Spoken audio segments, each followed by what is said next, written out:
Okay, what I'm about to tell you is literally real. It's real. I traded a Nissan GTR for a Lamborghini. Now, how did I do that? It's a really crazy question. It's actually really crazy. First, let's start on where the GTR came from. Now, it's just arrived on my tow truck. I actually sent Atwood out to go pick it up today. I was actually supposed to fly there and pick it up with him, but the weather was so bad that, well, the flights got canceled. Look at this, beautiful. Look at that. Nice drive, huh? Is that a really good drive? 10 hours, yeah. Anyways, here's the GTR that we've got. It's a beautiful 2014 Black Edition, and it has some minor cosmetic issues, but at the end of the day, this car here is really, really, really nice. So I know it doesn't look nice right now, but you know, these cars are all made in Japan and they pop on, pop off, pretty simple. You know, the wheel looks good, might be a little crooked, but we can fix that. So we're gonna put some love into this car, and then I will show you the car I traded it for, which is pretty freaking nice. Rob, hey, welcome back. What's up, buddy? How was vacation? It was good. Good, man. Yeah, good to see you. Why are you wearing a mask? I thought we had to wear a mask in here. No. Same rules as always. Good, take it off. Take it off? Yeah. Same rules as always. I didn't know. What? Where'd you vacation? The Amazon? The crazy part is there's a story that happened. I was out to dinner with this girl. We were eating. I kept wondering why she was looking down at my face. And I was like, is there something in my teeth? She was like, trim your nose hair. And I was really embarrassed. I have something for you. Just came in the mail today. Brand new product. There you go. Manscaped, the Weed Whacker. The Weed Whacker. Oh, I think I've heard about that. That's the nose and ear trimmer. That's right. So you're saying this Absolutely. is not... Remember how your balls thanked you? I do. Now your nose is gonna thank you. Those ears too. So is this that thing that has like 9,000 RPMs in it? Yeah, the rotary. Has a rotary 360 degree. And did you know this thing is water resistant now? So I can use this in the shower? In the shower, in the Okay. bath, Okay. in the sink, Okay. wherever. Nice. The sad thing is that 79% of women across America say that nose hairs are a turnoff. How do you know that? Now I knows. That's funny, but Oh, man. since you got back from vacation, do you know how I got this so quick? No, I don't. So I went to manscaped.com and Okay. used promo code royalty, Nice. and I got 20% off plus free shipping. Oh, that's awesome. Absolutely. But I mean, this one's for you, Oh, I appreciate that. and you need to go use that now. Weed Whacker. And besides that, So, first impressions, it's a little dirty. We've got one airbag up here, not a big deal. Steering wheel airbag. This is the expensive one right here though. So that one there, that sucked. This seat here, also very expensive. But Atwood, did you know that I have a pallet in the back with these exact seats on it? I did not know Yeah, literally just sitting back that. Dude, all I know is that when he got hit with this, oh there. my He was God. like, Man. that sucked. In the back, the wheel looks really bad, but like, to be honest, it's not. Yeah. The shock is in the right place. Over here, it's hard to see. I'm gonna see if I can show you, but you see that basically the bottom A-arm, it's really hard to see it. I can't even see it. Bottom A-arm, sway bar, a little fucked up on that side. This side looks okay. See, it's bent, but we can easily fix that. And Nissan parts are relatively cheap. So this wheel is good shape. This other wheel up here is in good shape. This one's probably in the right spots, but because it's leaning so much, it's putting pressure. So this one doesn't look like it has any damage. The side skirt's good. Wood pallet, it was fine. So. Yeah, and then over here, if you look underneath here, I've got all my coolant lines are there. It wasn't leaking at all. That's a really good sign. So I think once we take this front part off, the lip needs to get replaced. The bumper has a little reconditioning, but the bumper isn't that damaged. It's just the lip goes away, and this piece of plastic right here is part of the lip anyways. So just want to let you guys know, I did not load this tow truck, and neither did Atwood. I had the guy that towed it originally come and strap it up. So it is strapped down. It is not pretty, but the major damage is right here.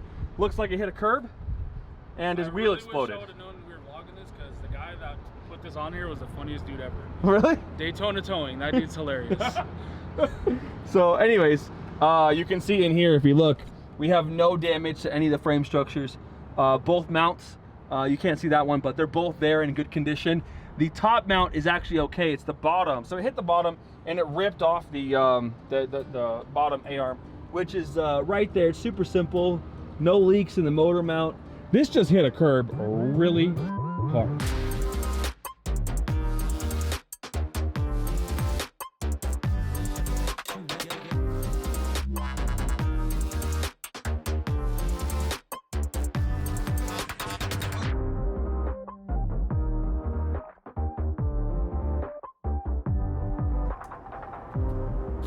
Good morning, Andy. Good morning, Mario. How you doing? I'm doing fantastic. It finally cooled down enough in Vegas I can work outside without dying, which is awesome. I suppose you want to know what I'm doing here, huh? I definitely do. I feel like the viewers would love to know what this project is all about. This project is actually a flip. We didn't, this isn't one of our regular cars. We found a project car to work on, and since we're pretty familiar with the GTR, we picked it up cheap and just doing a lot of repair work to it. When it got here, we had both wheels on this side were broken, physically actually broken. We had a lot of suspension components. You can see down here, like the front steering knuckle had gotten some damage in here. That is not supposed to be shaped like that, so the lower control arm was all messed up. The front bumper was smashed in. We had the charge pipes for the GTR turbo system were broken, bent, smashed, all that. The shock looks good until you get down here, and obviously all messed up. And then in the back of the car, obviously some body damage there. The back of the car, the link arms here got pretty bent up. This one actually looks almost exactly correct, but this curve is actually supposed to be bigger. It actually stretched out, which is kind of weird.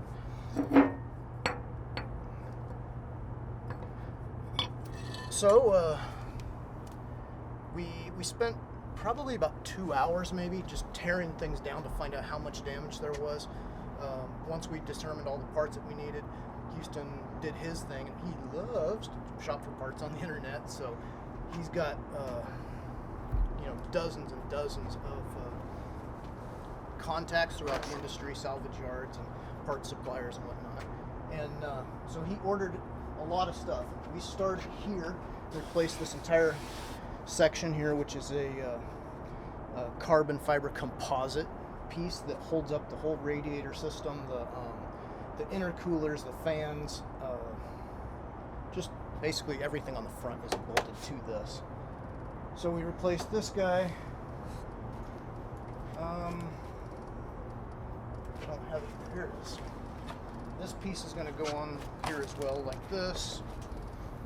This one, the one we have actually got a little bit mangled up. It's over there, but the primary thing is it just broke off some of the brackets. So once we bolt that onto the bumper, this will all go back together, and I'll be able to fill it with fluids, get the AC charged up, and see if we can start.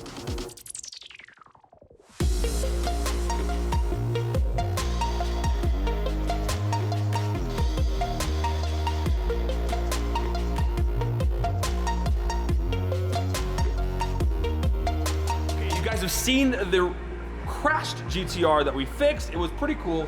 I got it dialed in like 99.99%. All right, we were missing one fender liner. Oh well, I couldn't get it, couldn't source it. It was back order from Nissan, so he shipped it off. And I told him it had a missing fender liner, so we're all cool there. That GTR was one hell of a repair, let me tell you. But that GTR cost me about $9,000 to repair. So Mario, pretty good. So we got the car for $22,000 plus nine, so 31. And so for $31,000, we ended up with this car right here. Now, how much so did you pay for this when you got it? I didn't pay anything. I traded the completed that's right, GTR you traded. for this. So we're $31,000 into this car So wait, here. what's the catch though? What's wrong with this car? This car needs engine rebuild. Okay. I happen to have like 70 engines just laying around, so it really helps me because I've got a lot of Gallardo engine parts and we're gonna be able to put this car together. But let's go over the features of this car. Now it's pretty cool. It's Verde Ithaca, which is a pretty epic color if you ask me. I think Gallardo's look the best in Verde Ithaca, maybe the Rosa Mars, or actually it was Rosa Andromeda in this time. It looks like it has a set of Vossen wheels? I don't know, let me see. I don't know, some kind of cool looking wheels. We've got the Super Leggera side skirts. We have the Super Leggera rear spoiler. Let me hold this and I'm gonna jump in here.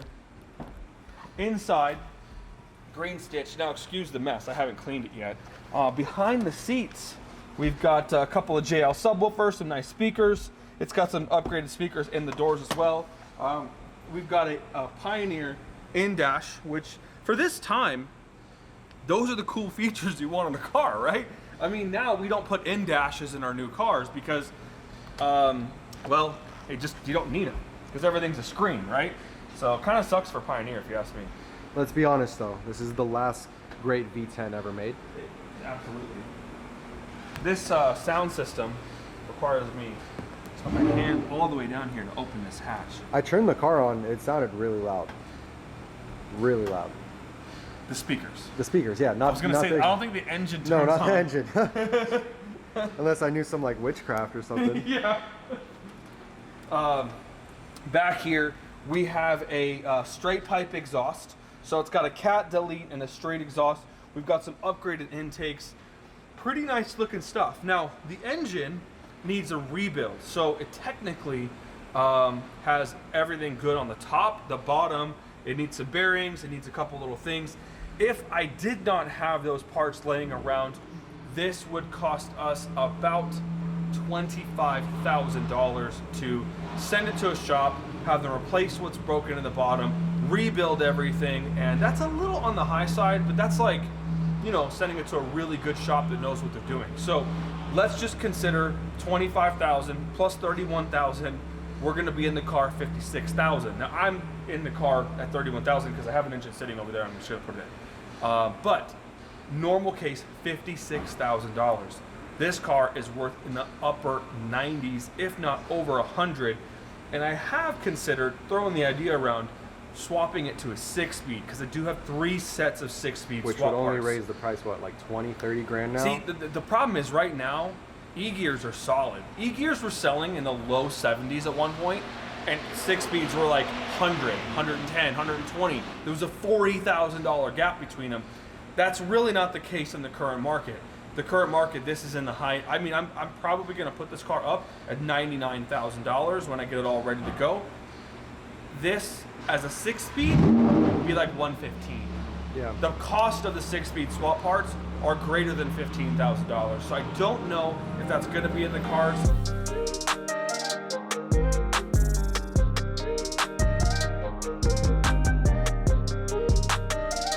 This is a 2006. This is also a very rare car because in 06, that's the final. This is factory paint too? It is factory paint. This is Verde Ithaca. This is the color we had for a while. You know, remember our green Gallardo? I do, yeah, It's the same. Spider. Yeah, the Spider. 06 Spiders with a Verde Ithaca paint. Sorry, 06 Coupes with a Verde Ithaca paint, a 6-speed manual. That would be one of the rarest Lamborghinis. Yeah, because the common one is the Giallo Modena. Yeah, the yellow Midas. The car here, mostly 04s.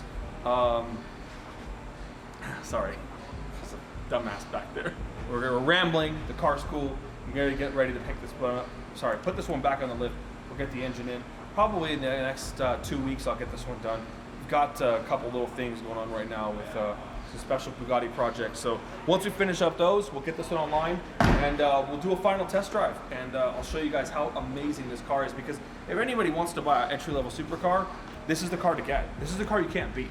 If you have one of these, the sound of this engine is it's the best sounding V10 that you can afford today. There's some really nice ones like the LFA, $400,000, $500,000. You know, a couple other really cool V10s from some of the race cars out in Europe. This car here, one of the best.